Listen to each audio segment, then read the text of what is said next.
Hello everyone, and welcome to My Days of Our Lives official channel. I hope everyone is having a wonderful day. Before we begin, please hit the subscribe button and give this video a thumbs up. May have just exhausted Sloan and Nicole to their limits. However, who will snap first? Despite the fact that Constantine was absent from Salem for the entire week. The holidays on Days of Our Lives are shaping up to be festive for many. Sloan's pushed into another tight spot. Nicole accomplished something extreme. Stephanie might have quite recently committed a gigantic error, and some way or another, nobody has taken Clyde out yet. However, through everything, we've gotten an astonishing exhibitions from this child stuff is depressing occasion too. The phony cinders being conveyed to Nicole and EJ was tremendously brutal. However, I wouldn't be surprised if Dan Furigal and Ariane Zucker didn't win an Emmy for lead actress the following year. From Nicole's distress to EJ's tranquil persistence, they have been out and out mind-blowing with this material. Also, EJ's response in finding that Nicole had, without a doubt, hijacked the child. He embraced her. No screams or accusations. He recently saw that his better half had accomplished something to an angel wing ornament that hangs. Regarding Sloan, I can't put it into words. She left her child unattended and outside around mid. She didn't simply drop something, twist down to get it, and find the child gone.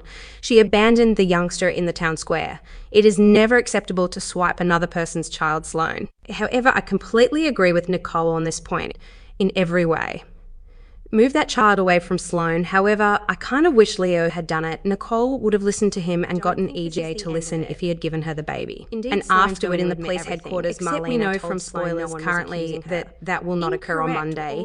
Perhaps that occasion wonder I was expecting for Nicole should hold on until the new year. Unless Sloan eventually gives in to the constant threats and simply declares, I give up.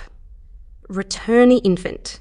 I can't do this any longer, which may as yet come past the point of no return. While I'm immovably in Nicole's corner, no other person is, and this could drive her directly past the brink. She's shown definitely no interest in him since returning to Salem.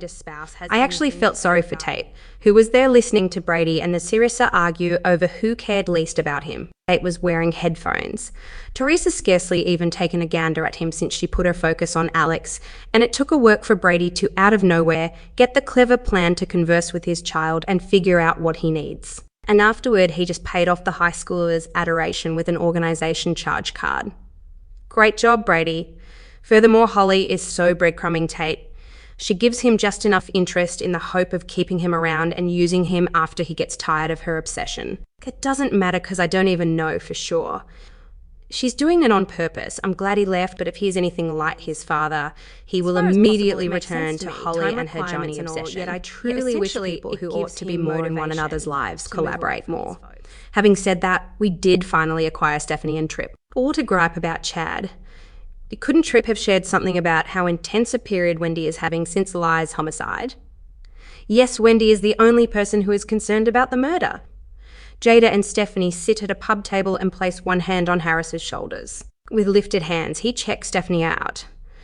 The lips of both women are pursed. Jada and Stephanie ought to have been hanging out the whole time they've been visiting the area together. Their fathers were old buddies, their families are old buddies, and Stephanie and Jada could utilise more female companions. For me, in fact, I think that each character would benefit from having more friends, rather than just interacting with a select group of family, be that as it may, Harris and Stephanie winding up in bed together. So yes, what? I asked that principally on the grounds that they skirted the entire Harris getting smashed as well. He even lacked a buzz.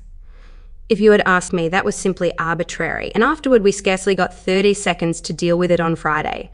History's secret with respect to Everett. What mysteries does he actually have? Fans have speculated that he wasn't in a coma and that he had just left to marry Jada.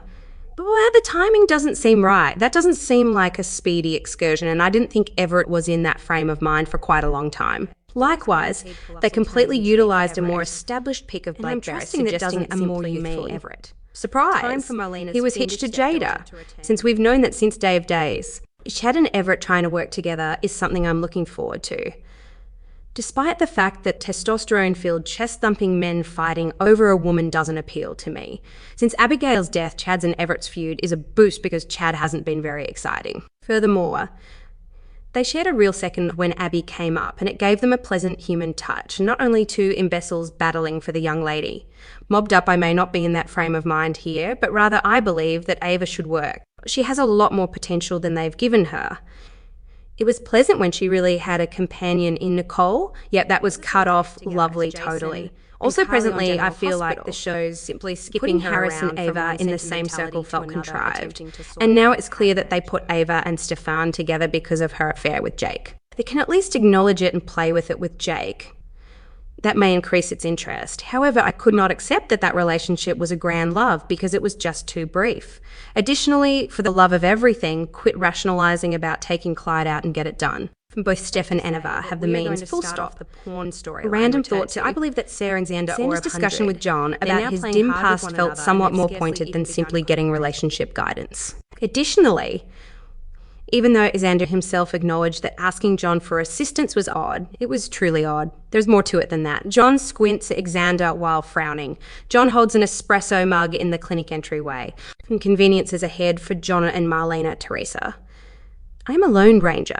I've never done the entire thing. Since while has dating had a say in Christmas?